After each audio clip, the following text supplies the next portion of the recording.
आज हम लोग मैथ्स 2 का permutation and combination chapter start करेंगे। Okay, six chapter.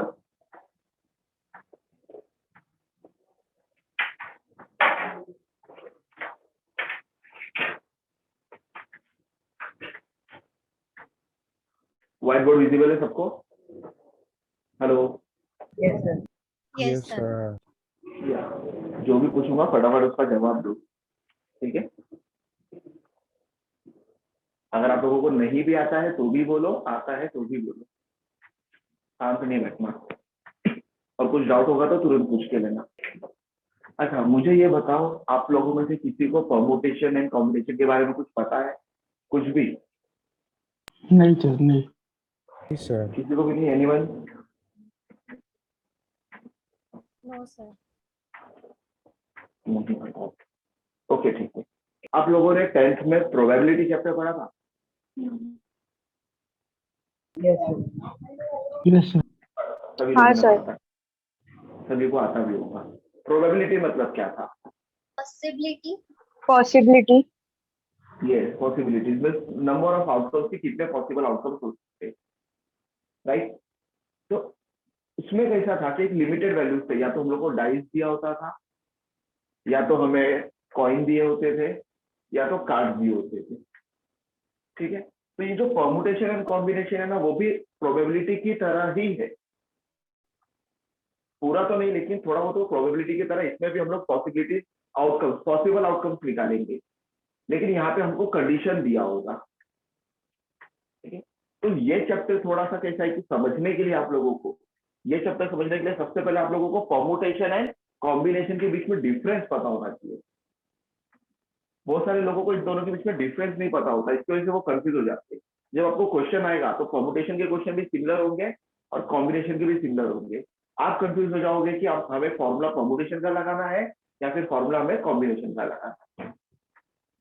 तो अगर आप लोगों को डिफरेंस, दोनों के बीच का डिफरेंस क्लियर है, तो आप लोग क्वेश्चन पढ़ते ही समझ जाओगे कि परमुटेशन यूज होगा या कॉम्बिनेशन यूज होगा, ठीक है?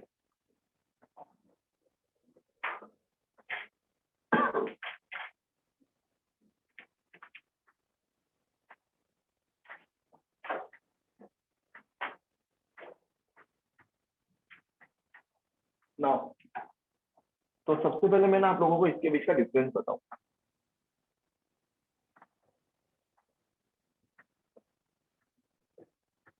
परमुटेशन और कॉम्बिनेशन।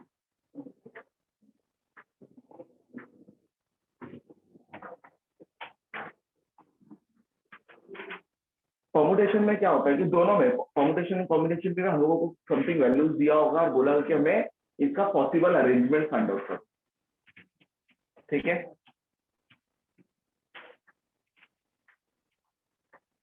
तो यहाँ पे परमुटेशन क्या होगा? Number of arrangement. Number of arrangement means अगर आपको 2 बॉयज एंड 2 गर्ल्स दिया है और बोला है कि हमें 3 लोगों का ग्रुप चाहिए, टोटल 4 में से 3 लोगों के ग्रुप चाहिए, तो हमें क्या करना होगा? पॉसिबिलिटी फाइंड आउट करना है कि 2 बॉयज हो सकते हैं, 1 गर्ल्स हो सकती है, या फिर 2 गर्ल्स और 1 बॉयज हो सकते हैं, ठीक है? तो वो जो पॉसिबिलिटीज है, वो जो अरेंजमेंट है, उसे हम परमुटेशन बोलते हैं। कॉम्बिनेशन में भी अरेंजमेंट होगा, ठीक है? यहाँ पे भी क्या होगा? नंबर ऑफ अरेंजमेंट होगा, लेकिन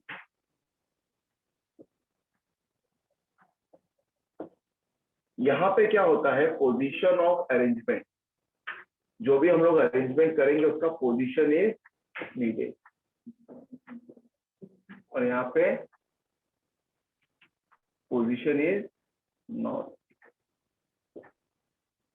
जैसे कि सपोज मैं आपको एग्जांपल दूंगा, इजीली समझ जाओगे। 3 नंबर है ए बी सी, ओके? तो मुझे बोला है कि 2 का ग्रुप बनाना है।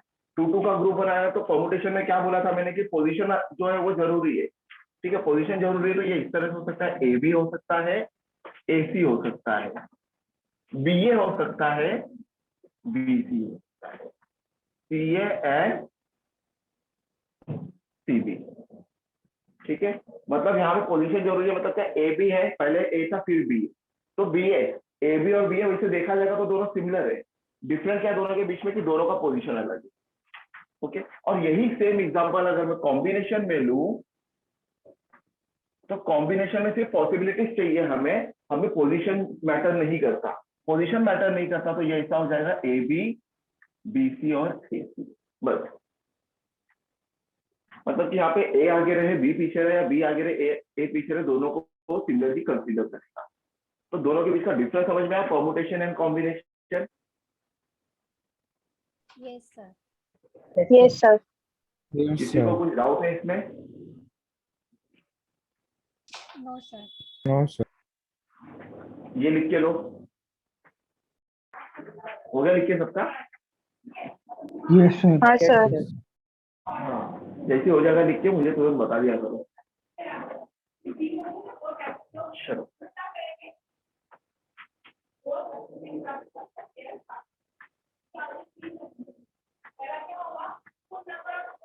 अब ये जो पूरा चैप्टर है वो 4 पार्ट में डिवाइड है।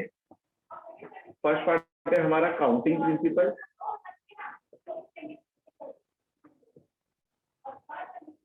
Second one is factorial, third part होगा हमारा परमुटेशन एंड कॉम्बिनेशन। ठीक है,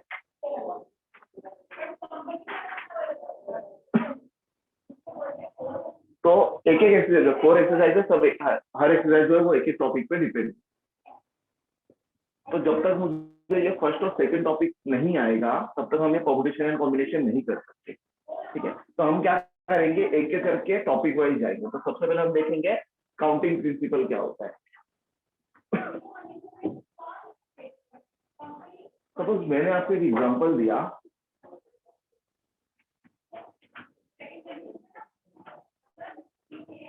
एक आदमी है, उसको ना मुंबई से दिल्ली जाना है, ठीक है, वाया पुणे।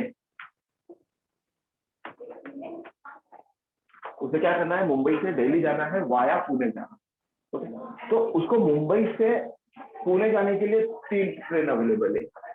मुंबई से पुणे जाना है, उसके पास 3 ट्रेन जो है वो अवेलेबल है, train T1, T2, T3। Then Pune to Delhi जाने के लिए उसके पास 2 ट्रेन है,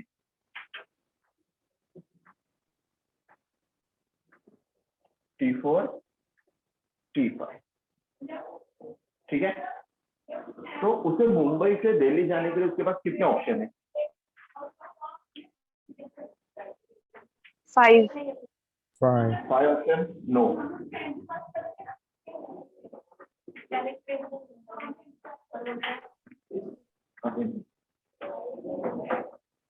एनीवन? 5 तो नहीं आएगा। Mumbai to Pune 3 option and Pune to Delhi 2 option. तो मुंबई टू दिल्ली जाने के लिए उसके पास कितने ऑप्शन होंगे? 2 options. Sorry, 2 options. 2 option? No. बहुत इजी है, मैं बताता हूँ, सुनो। अगर वो मुंबई से पुणे T1 ट्रेन से गया, ठीक है, then Pune to Delhi T4 train से गया, तो ये एक ऑप्शन हो गया उसके पास, राइट। देन इफ वो Mumbai to Pune T1 train से गया and Pune to Delhi T5 train से गया, तो ये सेकेंड ऑप्शन हो गया। नाउ इफ वो Mumbai to Pune T2 train से जाता है and then Pune to Delhi के लिए वो T4 ट्रेन करता है, तो ये हमारा थर्ड ऑप्शन हो गया। देन मुंबई टू पुणे के लिए T2 and Pune to Delhi के लिए T5। Then Mumbai to Pune के लिए T3 और पुणे टू दिल्ली के लिए T4। Mumbai to Pune T3 and Pune to Delhi T5। कितने ऑप्शन है उसके पास? 6 option. 6 ऑप्शन है। 6 option. समझ में ये ऑप्शन कैसे बना? हाँ सर. Yes, sir. तो यहाँ पे तो क्या है, मैंने आपको काउंटिंग करके बता दिया, आप लोगों ने काउंटिंग कर लिया और लिख दिया हाँ सर सिक्स ऑप्शन। अगर मैं आपको बोलूं कि यहाँ पे 10 है और यहाँ पे 20 ऑप्शन, तब क्या करोगे? काउंटिंग करते बैठोगे? नहीं, काउंटिंग करते बैठे पता चला ये क्वेश्चन पे स्टार्ट हुआ और एग्जाम भी यही क्वेश्चन पे खत्म हो गया आपका। ठीक है, अपने पास उतना टाइम तो होगा नहीं। तो इसे कैसे करते हैं? मुंबई टू पुणे फर्स्ट जो मेरा कंडीशन है उसके लिए मेरे पास 3 ऑप्शन है और सेकंड कंडीशन के लिए मेरे पास 2 ऑप्शन है, तो कुल मिला के हमारे पास 6 ऑप्शन होंगे। इसे हम बोलते हैं काउंटिंग प्रिंसिपल। आया समझ में? Any doubt? No, sir. No, sir. अरे लिखो।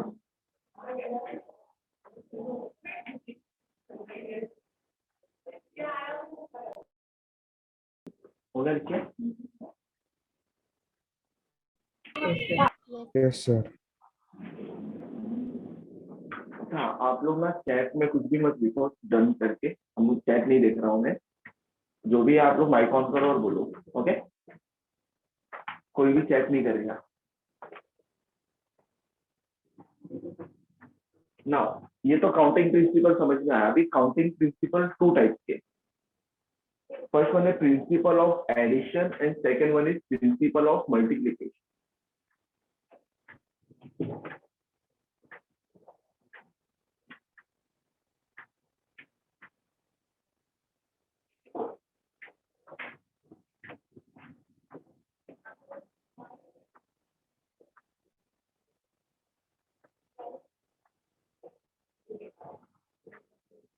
अभी आप इसके पहले हम लोगों ने जो एग्जांपल देखा ट्रेन वाला, उसमें हम लोगों ने क्या किया था, 3 into 2 करके 6 लाया था, तो वहां पे हमने मल्टीप्लीकेशन ऑफ ये परफॉर्म किया था, ठीक है, यूज किया था ना।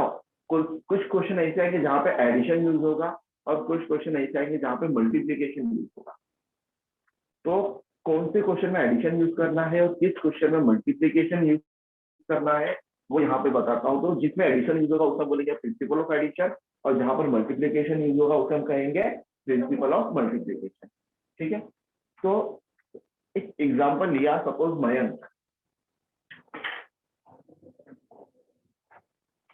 मयंक के पास 2 बुक है अकाउंट के, ओके, एंड 3 बुक है उसके पास स्टैट के, ठीक है, स्टैटिस्टिक्स के, ओके।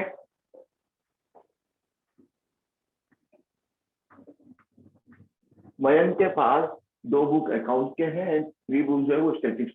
ये जो 2 अकाउंट है वो दोनों डिफरेंट बुक है, ये भी डिफरेंट बुक है, ठीक है। हाँ, हमें क्या सिलेक्ट करना है? Select anyone.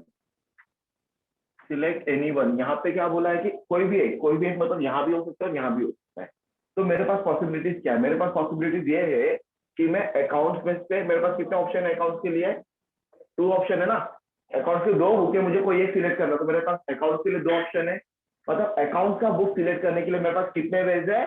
2 वे है, ठीक है। 2 वेज जो है वो अकाउंट के लिए है, और सिमिलरली स्टैटिस्टिक्स के लिए मेरे पास कितने वेज है? 3 वेज है। तो मेरे पास कितने ऑप्शन है एक बुक सिलेक्ट करने के लिए? मेरे पास 5 ऑप्शन है, या तो 2 इधर से या तो 3 इधर से। तो टोटल मेरे पास कितने ऑप्शन है? 5 वेज, ठीक है। तो इसको मैंने m अज्यूम किया, इसको मैंने n अज्यूम किया, तो ये क्या हो जाएगा? m + n। एडिशन प्रॉपर्टी समझ में? प्रिंसिपल, एडिशन प्रिंसिपल कब यूज होगा? जब दोनों में से मुझे कोई एक सिलेक्ट करना होगा। मतलब मेरे पास 2 अलग अलग डिफरेंट ऑप्शन है और ये पूरे टोटल में से मुझे कोई एक रैंडम सिलेक्ट करना है। तो वो जो रैंडम है वो यहाँ से भी हो सकता है और यहाँ से भी हो सकता है। समझ में आया? तब हम एडिशन यूज करेंगे, ठीक है।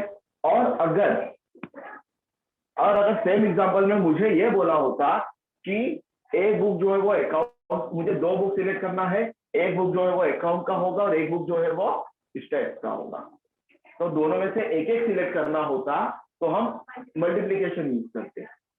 तो यहाँ पे क्या बोला है? टोटल में से कोई एक सिलेक्ट करना है, तो वो अकाउंट भी हो सकता है और स्टैटिस्टिक्स भी हो सकता है। यहाँ पे हमें कंडीशन नहीं दिया हुआ है, कंडीशन नहीं दिया, तो हम यहाँ पे क्या यूज करेंगे? Principle of addition. तो ये जो फर्स्ट एक्सरसाइज में है ना, इसमें 2 ही टाइप के क्वेश्चन आएंगे, या तो एडिशन के क्वेश्चन होंगे या तो मल्टीप्लिकेशन के क्वेश्चन होंगे। तो हमें सिर्फ वो क्वेश्चन पढ़ के समझना है, तो प्रिंसिपल ऑफ एडिशन समझ में आया सभी को? Yes, sir. Yes, sir. किसी को भी डाउट है, किसी भी स्टूडेंट को?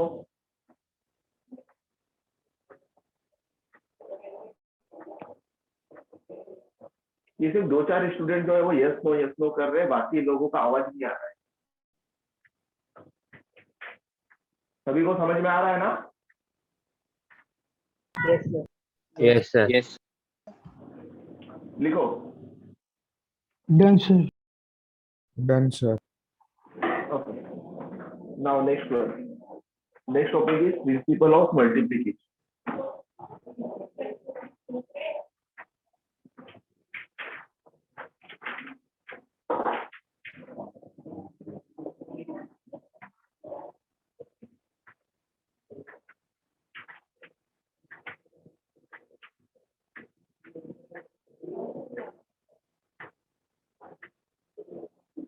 प्रिंसिपल ऑफ मल्टीप्लिकेशन के लिए एक सेकेंड एग्जांपल लेते हैं हम लोग।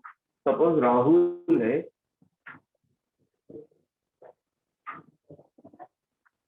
राहुल के पास जो है वो 3 रेड बॉल है, 3 रेड बॉल है और 2 ग्रीन बॉल।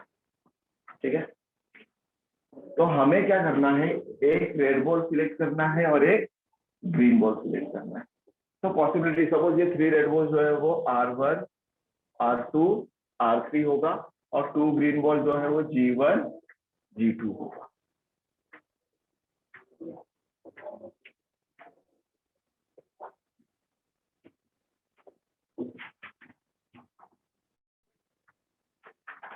ओके, तो मुझे रेड में से एक चाहिए और ग्रीन में से एक चाहिए। तो मेरी पॉसिबिलिटीज क्या होगी, या तो मैं R1 G1 सिलेक्ट कर सकता हूँ, या फिर R1 G2 सिलेक्ट कर सकता हूँ, या फिर R2 G1 R2 G2 R3 G1 R3 G2। ठीक है, तो ये पॉसिबिलिटीज हो सकती है। मीन्स मुझे क्या करना है कि ये 3 में से एक रेड बॉल चाहिए, तो मुझे रेड बॉल सिलेक्ट करने के लिए मेरे पास कितने वेज है, रेड बॉल सिलेक्ट करने के लिए मेरे पास 3 वेज है और ग्रीन बॉल सिलेक्ट करने के लिए मेरे पास 2 वेज है। तो ये सपोज मेरा M हुआ और ये मेरा N हुआ। तो यहाँ पे मुझे दोनों में से भी एक सिलेक्ट करना है, तो हम क्या करेंगे, मल्टीप्लाई करेंगे M into N। यानी कि अगर मैं यहाँ पे 3 into 2 करूँ तो मेरे पास टोटल 6 वेज है। देखो 1 2 3 4 5। ठीक है, तो आप लोगों को समझ में आएगा मल्टीप्लिकेशन में क्या करना है? Yes, sir. Yes, sir. sir. Yes, sir. लिखो। तो ये हमारा लास्ट टॉपिक था, इसके बाद हम एक्सरसाइज स्टार्ट करेंगे। लिखो।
Done, sir.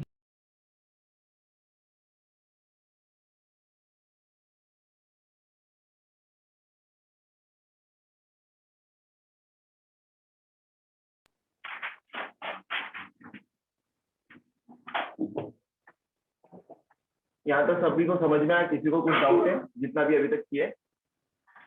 No, sir. No, sir. No, sir.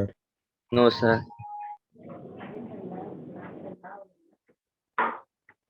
Exercise open करो 6.1। क्वेश्चन क्या दिया है? A teacher wants to select the class monitor in a class of 30 boys and 20 girls. एक क्लासरूम है जिसमें 30 बॉयज है एंड 20 गर्ल्स। टीचर को जो है वो मॉनिटर सिलेक्ट करना है, एक मॉनिटर सिलेक्ट करना है, ठीक है? या तो वो गर्ल्स भी हो सकता है या तो वो बॉयज भी हो सकता है, एक monitor. In how many ways can he select a student if the monitor can be a boy or a girl? Boy भी हो सकता है या फिर गर्ल भी। क्वेश्चन तो बहुत इजी है। क्वेश्चन है कि आप लोग क्या बता सकते हो, ये एडिशन है या मल्टीप्लिकेशन है? Addition. Addition. Very good, addition है, ठीक है? तो इसका आंसर भी आप लोगों को पता है। हमारे पास कितने वेज है? 50 वेज है। 50 ways. अभी आप लोगों का आंसर तो पता है लेकिन लिखेंगे कैसे वो नहीं पता, ठीक है? और ये चैप्टर में ना आप लोगों का जो स्ट्रेस है ना वो प्रॉपर होना चाहिए। आप लोग जो लिखोगे इसमें मोस्टली कैलकुलेशन कम है और जो रिटर्न ये थ्योरी जो है वो ज्यादा लिखना है, ठीक है? तो एक एक स्टेप को हमको एक्सप्लेन करना होगा। सबसे पहले क्या दिया है? गिवन क्या है हमारे पास? देखो, there are 30 boys and 20 girls, ये गिवन है, ठीक है? टीचर को क्या सिलेक्ट करना है? A teacher can select a monitor. Teacher को मॉनिटर सिलेक्ट करना है, ठीक है? मॉनिटर, हाँ, टीचर को एक मॉनिटर सिलेक्ट करना। तो टीचर पहले क्या करेगी? बॉयज में जाके चेक करेगी। तो बॉयज, अगर टीचर बॉयज मॉनिटर को सिलेक्ट करती है तो टीचर के पास कितने ऑप्शन होंगे? 30 ways. 30. क्या लिखेंगे हम यहाँ पे? A teacher can select a boy monitor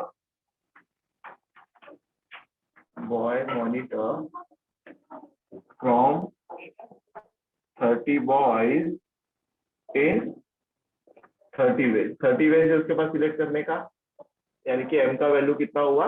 30 होगा, ओके? नाउ अभी अगर उसको गर्ल सिलेक्ट करना तो teacher can select girl monitor from how many girls? 20 girls. in 20 ways. 20 ways, यानी कि that is m equals to 30। तो यहाँ पे क्या आएगा? n का वैल्यू कितना आया? 20 आया, ओके? तो यहाँ पे हम कौन सा प्रिंसिपल लगा रहे हैं? Addition principle. तो क्या लिखोगे? By principle of addition, by principle of addition क्या होगा? Total number of ways a teacher can select a monitor is equals to क्या होगा? m plus n which is equals to 30 plus 20 which is equals to 50, ठीक है? तो ये हमारा final answer होगा। आप लोगों को इतने से ही पता चल गया था कि आंसर क्या होगा, लेकिन हमें इस तरह से लिख के बताना होगा। समझ में आया क्या किया? Yes, sir. Yes, sir. Yes, sir. कोई भी क्वेश्चन लो, आप एडिशन लो या मल्टीप्लिकेशन लो, आपको हमें m और n मिलेगा ही नहीं।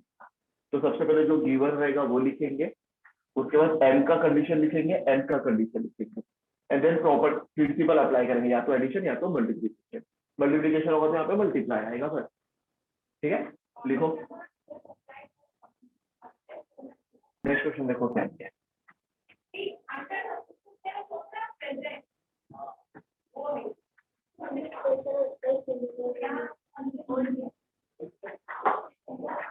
क्वेश्चन क्या दिया है? इन क्वेश्चन 1, मतलब जो हम लोगों ने अभी क्वेश्चन किया, in how many ways can the monitor be selected if the monitor must be a boy? Monitor सिर्फ और सिर्फ बॉय होना चाहिए। और उसके अंदर एक और क्वेश्चन दिया है, what is the answer if the monitor must be a girl? 30 boys है और 20 गर्ल्स है। तो अगर मेरा मॉनिटर बॉयज ही होगा तो मेरे पास कितने ऑप्शन है? 30 ऑप्शन है। सेकंड कितने ऑप्शन है? 20 ऑप्शन। इसमें दोनों को मिलाना ही नहीं। एक minute.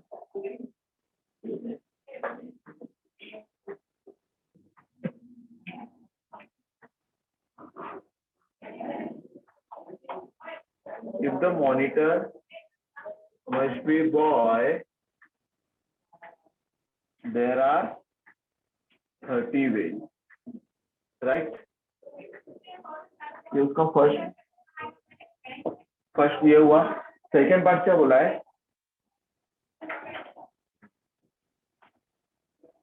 If the monitor must be girl, there are 20 ways। बस हो गया, दोनों अलग अलग पार्ट है। आया समझ में? Hello? Yes, sir. Question number 3 read करो।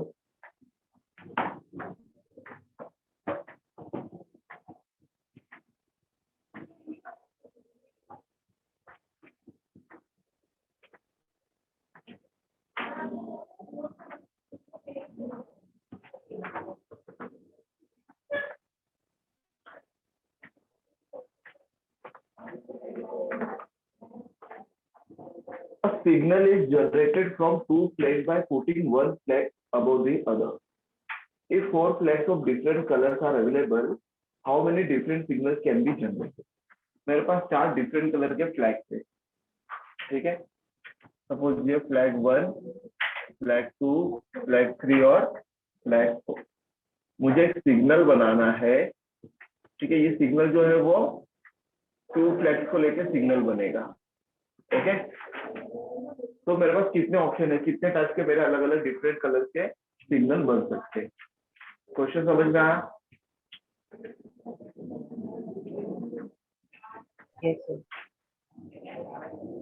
ओके। तो क्या दिया है कि सपोज मुझे 2 कलर के सिग्नल बनाना, तो ये फर्स्ट और ये सेकेंड, और मेरे पास टोटल कितने ऑप्शन है? 4 ऑप्शन है। तो ये फर्स्ट फ्लैग के लिए मेरे पास 4 ऑप्शन होगा, ठीक है। चारों में से कोई भी कलर का सिलेक्ट कर सकता हूँ। तो ये 4 कलर में से मैं कोई एक कलर जो है वो फर्स्ट फ्लैग के लिए सिलेक्ट कर दिया। अभी सेकंड फ्लैग के लिए मेरे पास कितने ऑप्शन बचेंगे? सेकंड फ्लैग के लिए मेरे पास 3 ऑप्शन बचेंगे, क्योंकि 4 में से एक कलर यहाँ पे यूज हो चुका है। 4 में से एक कलर यहाँ पे यूज हो चुका है। तो सेकंड फ्लैग के लिए मेरे पास कितने ऑप्शन बचे? 3 ऑप्शन बचे, ठीक है। तो चारों फ्लैग को यूज करना 2 डिफरेंट पार्ट के लिए, तो क्या यूज होगा? मल्टीप्लीकेशन यूज होगा। मतलब कि टोटल 12 टाइप के फ्लैग जो है वो मैं बना सकता हूँ। समझ में आया?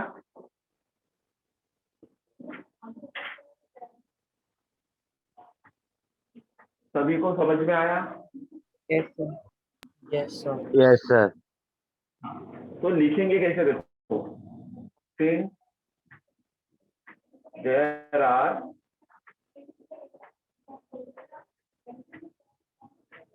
4 flags of different color available, ठीक है। फॉर फर्स्ट फ्लैग, नहीं, सिग्नल के लिए मुझे कितना चाहिए? For generating signal we require 2 flags of different color। हमें क्वेश्चन में क्या बोला है कि a signal is generated from 2 flag. 2 flag से सिग्नल बनाना है, तो मुझे सिग्नल बनाने के लिए 2 फ्लैग लगेगा। ठीक है, तो for first flag we have four different flags available, 4 flags available in 4 ways, यानी कि m का वैल्यू मेरे पास 4 हो गया। और फॉर सेकेंड फ्लैग के लिए मेरे पास कितने ऑप्शन है? We have 3 flags available in 3 ways, that is n is equals to 3, therefore total number of signal कितना होगा? 4 into 3 which is equals to 12। समझ में आया सभी को? Yes, sir. लिखो, क्वेश्चन नंबर 4 क्या दिया है?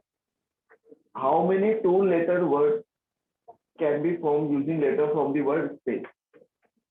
हम लोगों को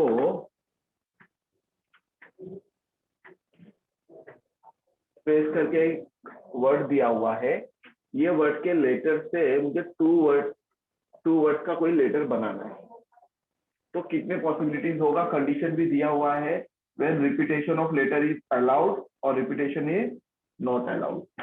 ठीक है, रिपीटेशन अलाउड भी और रिपीटेशन नॉट अलाउड। क्वेश्चन समझा? अभी स्पेस में कितने लेटर्स है? 5 लेटर्स है। मुझे कंडीशन क्या दिया है कि रिपीटेशन अलाउड है और 2 लेटर्स के वर्ड बनाने हैं, क्या थी? फर्स्ट लेटर और सेकंड लेटर। और रिपीटेशन अलाउड है मतलब अगर मैं फर्स्ट पोजीशन पे एस लिखता हूं तो मैं सेकंड पोजीशन पे एस लिख सकता हूं, क्योंकि वो जो कैरेक्टर्स है वो रिपीट हो सकते हैं, लेटर जो है वो रिपीट हो सकते हैं। तो फर्स्ट पोजीशन के लिए मेरे पास कितने ऑप्शन है? 5 लेटर्स है, तो फर्स्ट पोजीशन के लिए मेरे पास कितने ऑप्शन है? 5 ऑप्शन है। ओके, और सेकंड पोजीशन के लिए सिंस रिपीटेशन अलाउड है, मतलब अगर मेरे पास 5 ऑप्शन है, मतलब कि अगर मैं यहाँ पे पी लिखा तो मैं यहाँ पे भी पी लिख सकता हूँ क्योंकि रिपीटेशन अलाउड है।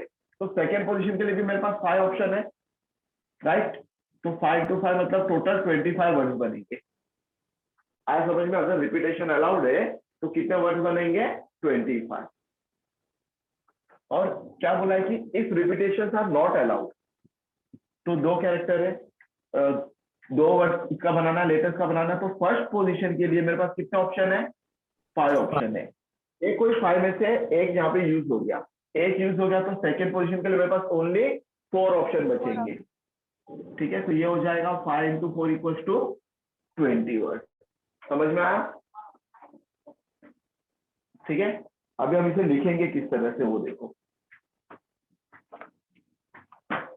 Fourth one,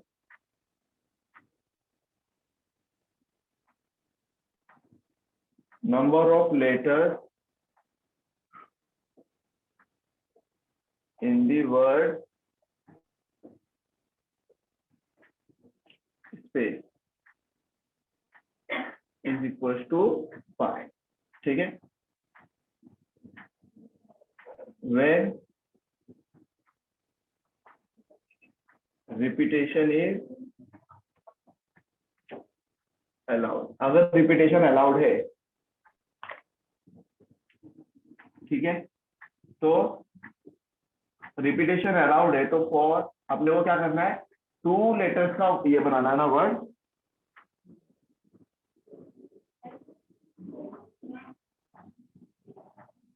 we have to form 2 letters word, 2 letters word form करना है।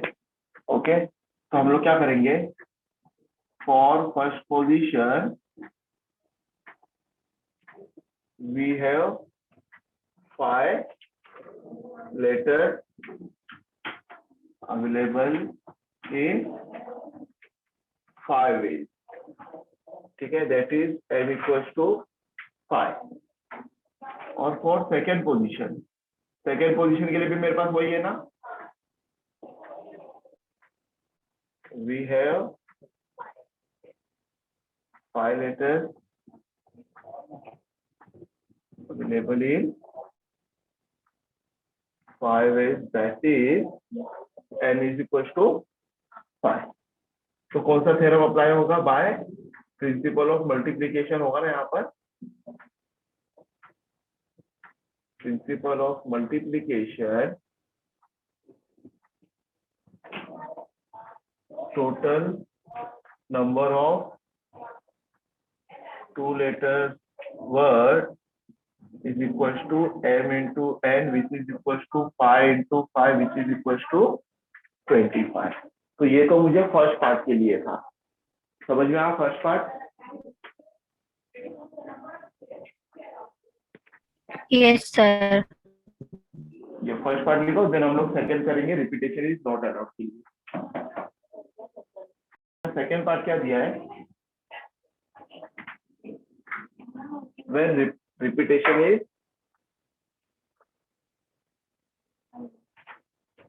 not allowed, नंबर्स रिपीट नहीं होना चाहिए। तो फर्स्ट पोजीशन के लिए मेरे पास 5 ऑप्शन होंगे और सेकंड पोजीशन के लिए मेरे पास 4 लेटर्स अवेलेबल होगा, ये 4 वेज। तो n का वैल्यू हो जाएगा हमारा 4, यहाँ पे लिखेंगे 4, ये भी हो गया 4 एंड ओके। आया समझ में?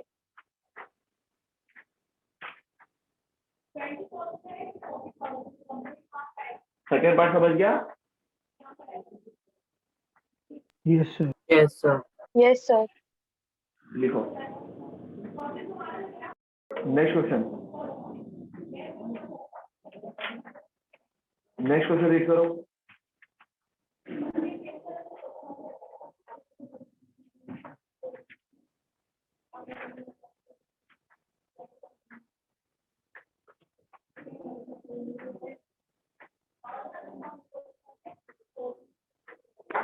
क्या दिया है?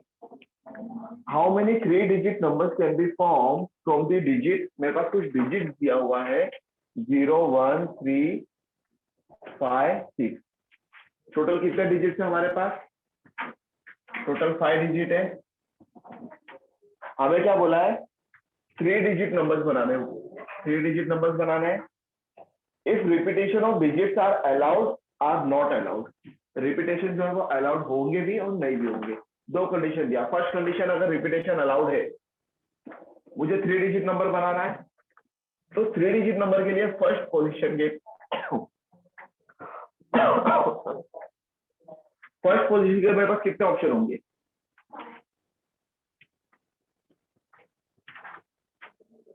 फर्स्ट पोजीशन के लिए हमारे पास कितने ऑप्शन होंगे? 5 ऑप्शन नहीं होंगे। 4. यस, 4 ऑप्शन राइट है।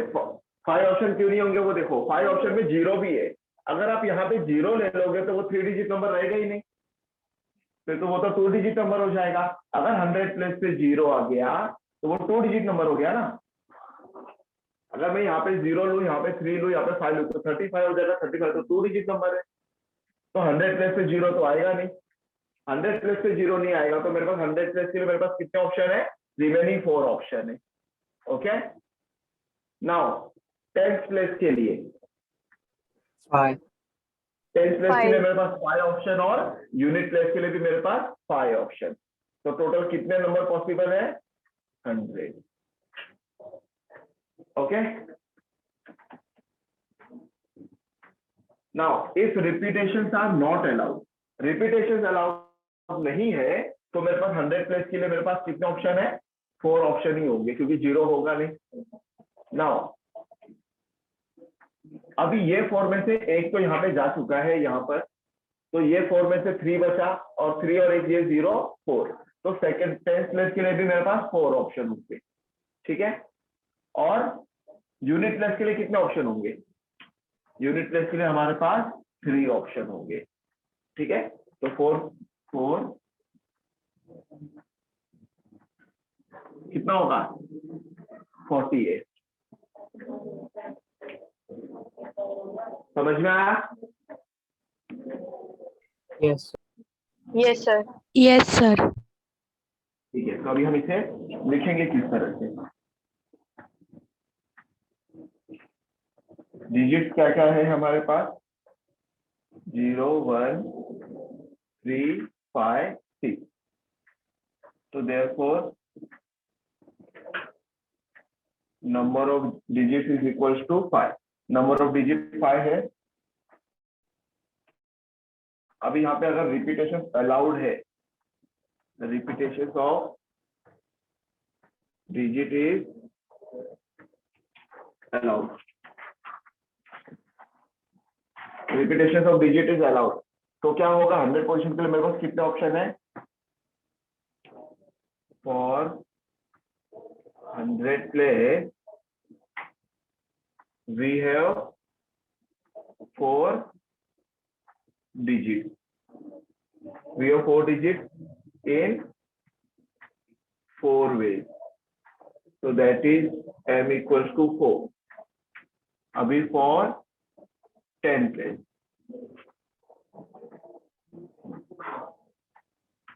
10 place के लिए मेरे पास कितने ऑप्शन है? We have 5 digits. ठीक है? In 5 ways. So that is n is equals to 5 हो गया. 10 के बाद यूनिट प्लेस भी है, तो for unit place we have unit place के लिए भी हमारे पास 5 digits है, तो in 5 ways that is c का वैल्यू 5.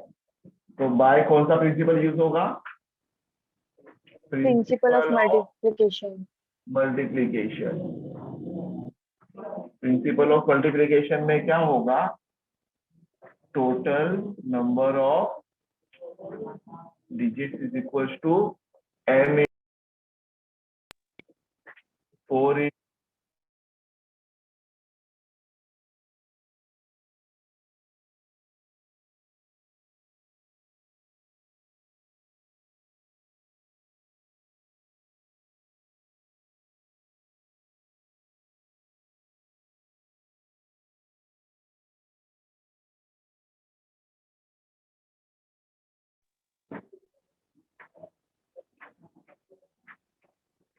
ये समझ में आया? Yes. Yes, sir. लिखो.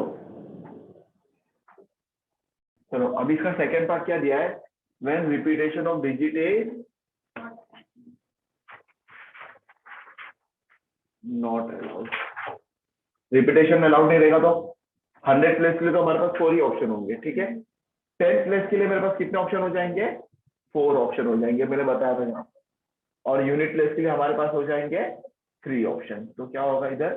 4 into 4 into तो टोटल 48. सेकेंड पार्ट समझा?